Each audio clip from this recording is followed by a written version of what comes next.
Hola, mi nombre es Luis Enrique Gómez Peláez.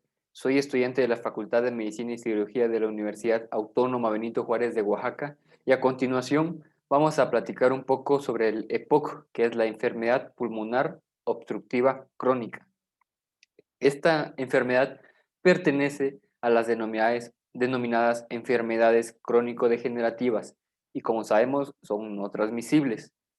Em, Esta enfermedad se caracteriza por generar una invalidez en el paciente, es decir, le repercute mucho en su vida diaria, así como también alteraciones en la organización familiar y representa altos gastos con respecto a la atención médica. Por lo tanto, el diagnóstico o la sospecha de esta en el primer nivel de atención médica es primordial para ofrecer un tratamiento que retarde la evolución de la enfermedad hacia el compromiso respiratorio. Además, el conocimiento de la etiología les permite al médico de primer contacto realizar actividades de orientación y promoción de la salud para evitar o disminuir la exposición a los factores que desencadenen esta enfermedad.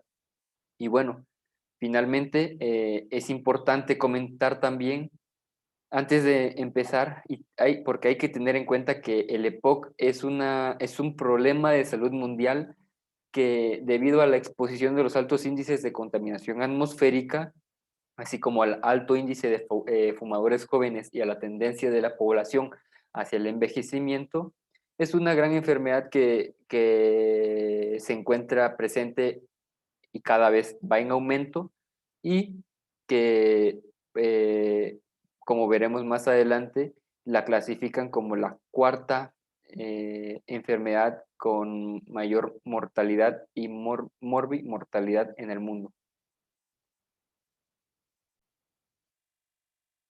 Bien, pues entonces comencemos. Comencemos primero definiendo qué es la EPOC.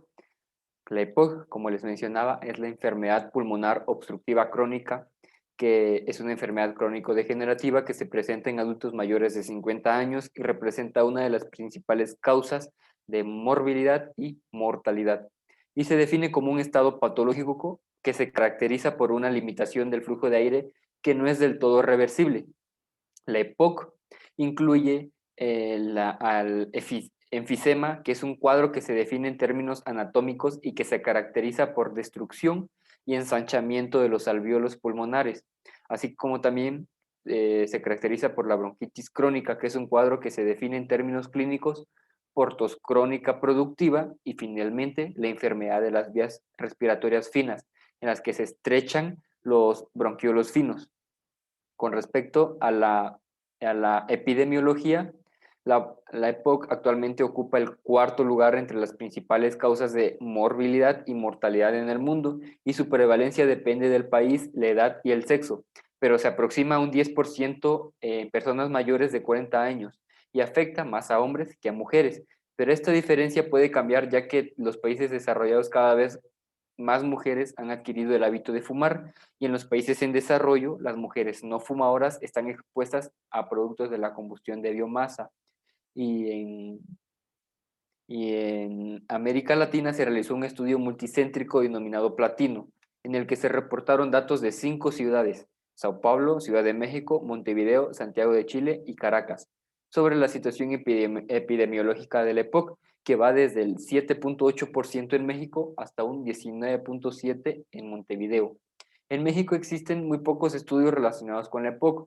Uno de ellos se realizó en el año 2008 y se reclutaron pacientes de 27 ciudades de 20 estados y se le aplicaron encuestas, eh, y también se le realizó en ellos la espirometría. De los 2.293 sujetos incluidos, 497, es decir, el 20,6% fueron positivos a obstrucción de flujo de aire de la población estudiada.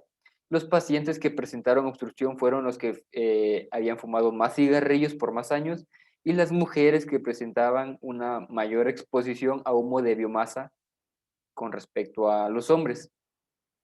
Dentro de los factores de riesgo nos encontramos que estos tienen que ver con la interacción entre la predisposición genética y la exposición a factores ambientales.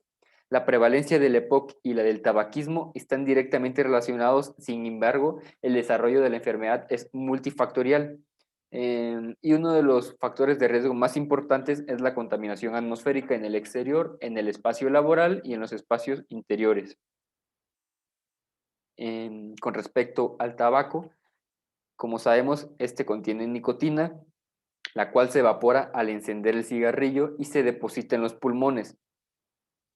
Esta se absorbe y esta llega hasta el cerebro. El daño producido en el pulmón está mediado por el alquitrán y la inhalación del humo de tabaco es el principal factor de riesgo en los países desarrollados y el 27% de las muertes por esta enfermedad están relacionadas con el tabaco, aunque no todos los pacientes que fuman llegan a desarrollar EPOC. Las causas del desarrollo del EPOC por tabaco son múltiples. Se han identificado datos de daño oxidante, respuesta inflamatoria con liberación de mediadores como citocinas inflamatorias, proteasas, así como también la existencia de apoptosis, que conducen a un daño pulmonar que no puede ser reparado adecuadamente.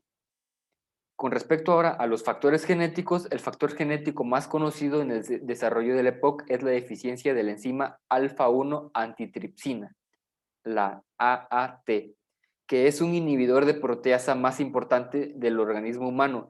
Entre el 1% y el 2% de los pacientes desarrollan EPOC por esta causa.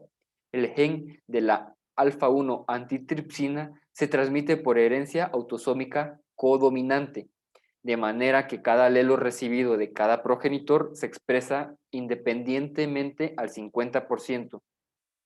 Esta enzima en el pulmón inhibe la elastasa de neutrófilos, una de varias enzimas proteolíticas liberadas por los neutrófilos activados durante la inflamación, y la ausencia o la deficiencia de la AAT conduce a un desequilibrio entre la elastasa y la actividad antielastasa, lo que provoca la destrucción progresiva e irreversible de tejido pulmonar y el posible desarrollo del EPOC con enfisema de inicio temprano. Otro factor importante son los factores ambientales. Como sabemos, la biomasa es la materia orgánica utilizada como energía proveniente de animales o vegetales y puede usarse como combustible. Los materiales más utilizados son madera, ramas, hierbas secas, estiércol y carbón. La exposición al humo de leña al cocinar tiene un gran potencial como agente causal de EPOC, especialmente para las mujeres de áreas rurales que pasan el 70% de su tiempo en un ambiente interior contaminado. Alrededor de 3.000 millones de personas en todo el mundo están expuestas al humo de este combustible, comparado con solamente 1.01 mil millones que fuman tabaco. Con respecto a la patología, los dos fenotipos más conocidos del EPOC son la bronquitis obstructiva crónica y el enfisema. La bronquitis se define por la presencia de tos y esputo en la mayoría de los días durante al menos 3 meses al año, durante 2 o más años consecutivos. Y el enfisema se caracteriza por espacios aéreos distales patológicamente agrandados. La obstrucción del flujo aéreo surge por los grados de estrechamiento y la hipertrofia del músculo liso, así como la fibrosis en los bronquiolos respiratorios y la pérdida de la presión elástica de retroceso debido al enfisema pulmonar.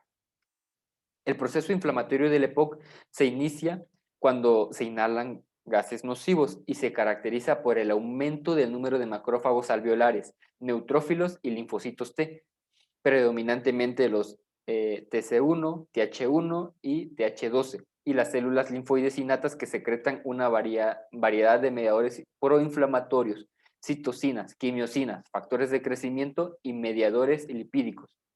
Con la presencia de irritantes en el tracto respiratorio, se activan los macrófagos que se ubican sobre la superficie de las células epiteliales de las vías respiratorias, que liberan múltiples mediadores quimiotácticos. Todas las vías respiratorias, incluidas las vías aéreas centrales, se inflaman y provocan una hiperplasia de las glándulas mucosas y una hipersecreción. Las células epiteliales que recubren las vías respiratorias cumplen con su función de protección y el epitelio produce mucinas que se hidratan y forman un gel viscoelástico que se extiende sobre la superficie epitelial, y todos los materiales extraños que se inhalan quedan atrapados en el moco y se eliminan mediante el transporte mucociliar y mediante la tos. La hiperplasia de las células mucoproductoras es una característica de muchos pacientes con EPOC. Los receptores del factor de crecimiento epitelial, es decir, el EGFR, pueden ser activados por la inflamación neutrofílica mediante la secreción de la elastasa de neutrófilos que liberan factor de necrosis tumoral alfa, y el estrés oxidante puede activar el factor de crecimiento epitelial e inducir la hipersecreción de moco. Con respecto al diagnóstico y los síntomas clínicos, es importante conocer los antecedentes de exposición a factores de riesgo y también la presencia de los principales síntomas de la EPOC, los cuales son disnea, tos, producción de esputo, una opresión torácica, la presencia de sibilancias y congestión de pecho. Es esencial una historia clínica bien detallada donde se recabe la mayor cantidad de datos de todo nuevo paciente en el que se conozca o se sospeche EPOC, y es indispensable realizar la espirometría para establecer el diagnóstico. La espirometría es la principal prueba de función pulmonar y resulta imprescindible para la evaluación y el seguimiento de las enfermedades respiratorias. Es una prueba accesible y no invasiva, y es la medición más reproducible y objetiva de la limitación del flujo aéreo.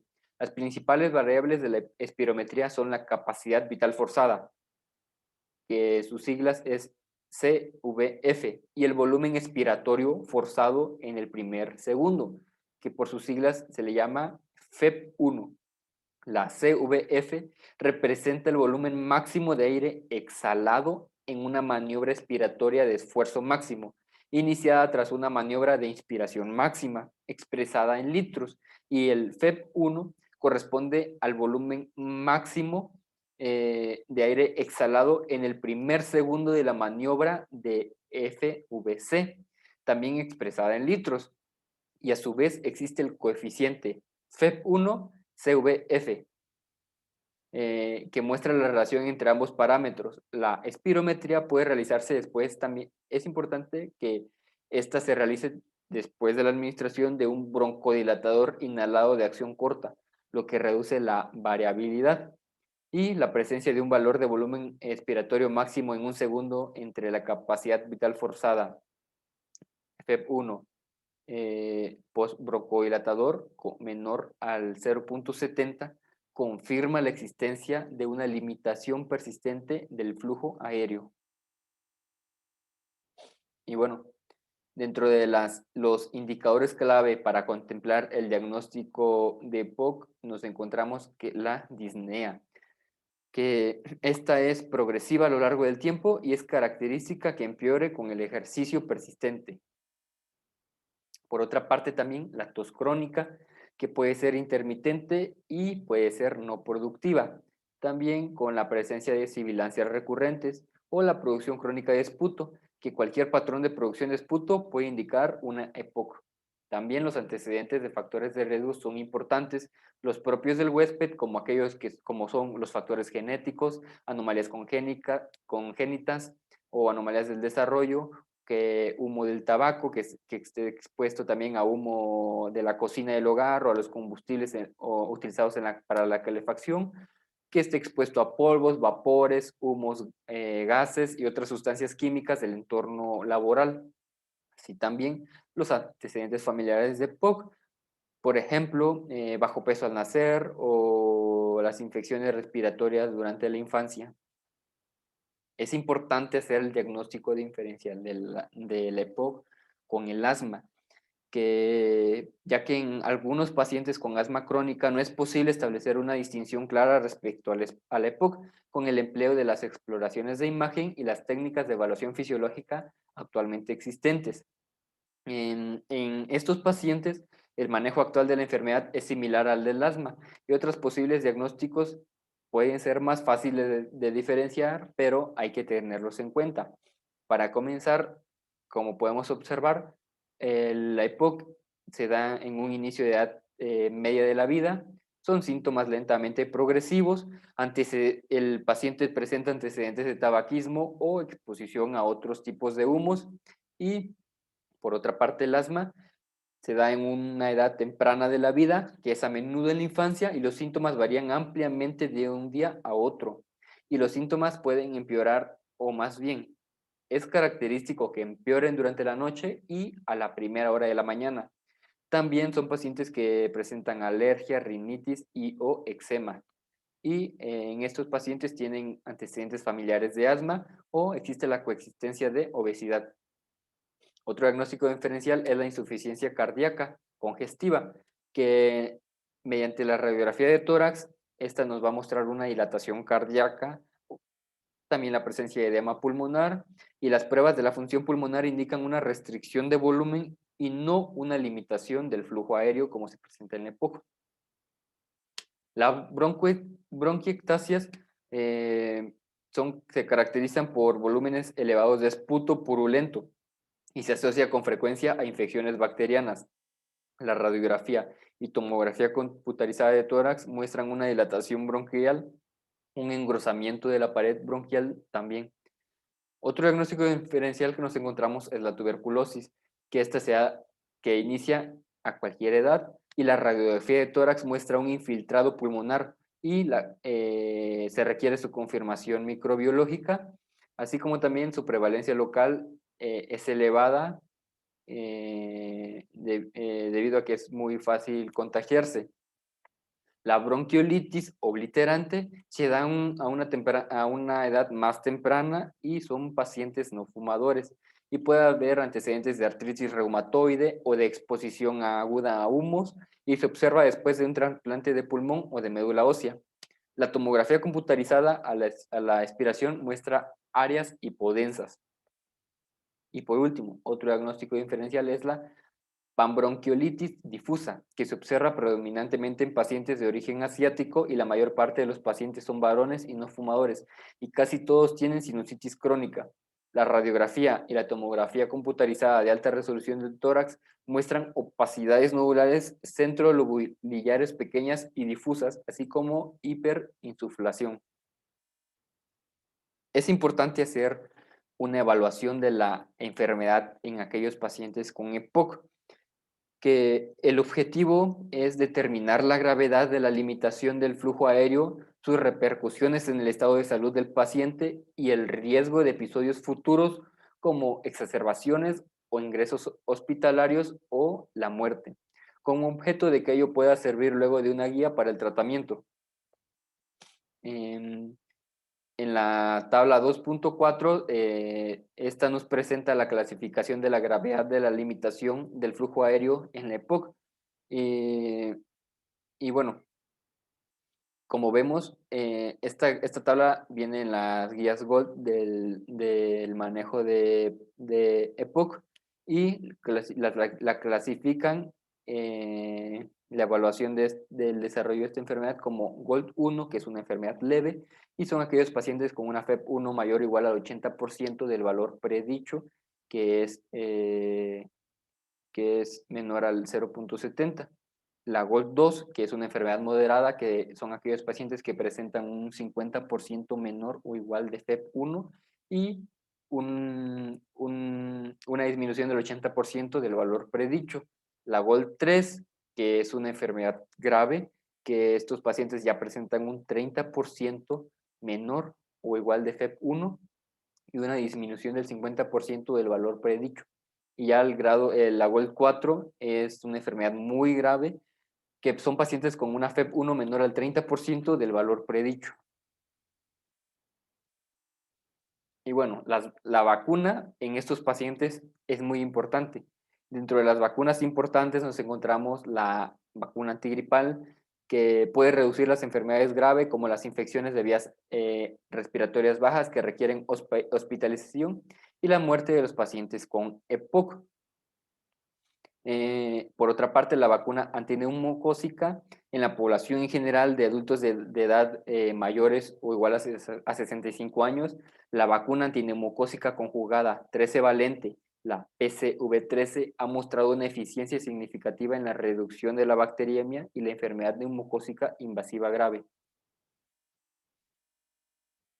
Por otra parte, con respecto ahora al tratamiento, solo 3 intervenciones han demostrado influir en la evolución del EPOC, que son la interrupción del tabaquismo o el factor desencadenante, como pueden ser humos, la oxigenoterapia en individuos con una hipoxemia crónica y la cirugía de reducción de volumen pulmonar en pacientes selectos con enfisema. Primero, el quitar el estímulo, es decir, en un ejemplo, el dejar el tabaco, para esto se debe ser insistente en la eliminación de este hábito mediante información, terapias y sustitutos de nicotina o también mediante el empleo de fármacos, que los más utilizados son la vareniclina y el bupropión. Por otra parte, también la eliminación y la reducción de otras sustancias de riesgo, como son cocina de leña por periodos prolongados, una adecuada protección en el ámbito laboral si es que se encuentra expuesto o expuesta a gases nocivos. También, con respecto al tratamiento farmacológico, se ha visto la utilización de broncodilatadores, que son fármacos utilizados para mejorar los síntomas y eh, la la elección entre beta agonistas, anticolinérgicos, teofilina u otra terapia de combinación depende de la respuesta de cada paciente y la tolerancia a los efectos adversos. Los inhalados de acción prolongada son más convenientes y más efectivos que los de acción corta, pues estos reducen exacerbaciones. Y también se ha visto que la combinación con otras clases farmacológicas aumenta la eficacia y disminuye el riesgo de efectos adversos comparado con la monoterapia. Pues, dentro de el empleo de los agonistas beta 2, nos encontramos que su principal función consiste en relajar el músculo liso de las vías aéreas mediante la estimulación de los receptores adrenérgicos beta 2, lo cual aumenta el nivel de AMP cíclico y produce un antagonismo funcional frente a la broncoconstricción. Como sabemos, existen agonistas beta 2 de acción corta denominados SABA y de acción larga denominados LABA. El formoterol y el salmeterol son LABA, administrados 2 veces al día, que proporcionan una mejora significativa en cuanto al FEV1 y a los volúmenes pulmonares, y en cuanto también a la disnea y el estado de salud. Estos han demostrado que una disminución de la tasa de exacerbaciones y en el número también de hospitalizaciones, pero carecen de un efecto sobre la mortalidad o la rapidez del deterioro de la función pulmonar. Por otra parte, el indacaterol es un LABA administrado 1 vez al día que aporta una mejora en cuanto a la dificultad respiratoria, el estado de salud y la tasa de exacerbaciones. El oladanterol y el bilanterol son otros LABA administrados 1 vez más al día que mejoran la función pulmonar y los síntomas, pero los efectos adversos nos encontramos que la estimulación de los receptores adrenérgicos beta 2 pueden producir taquicardia sinusal en reposo y existe la posibilidad de que desencadene alteraciones del ritmo en pacientes susceptibles. Por otra parte, también el temblor somático exagerado resultado preocupa a algunos pacientes de edad avanzada tratados con dosis altas de agonistas beta 2. Otros fármacos muy utilizados son los fármacos antimuscarínicos, que bloquean los efectos broncoconstrictores de la acetilcolina sobre el receptor muscarínico M3, que se expresa en el músculo liso de las vías aéreas. Los antimuscarínicos de acción corta son denominados SAMA, y es decir, a este grupo pertenece el hipratropio y el oxitropio.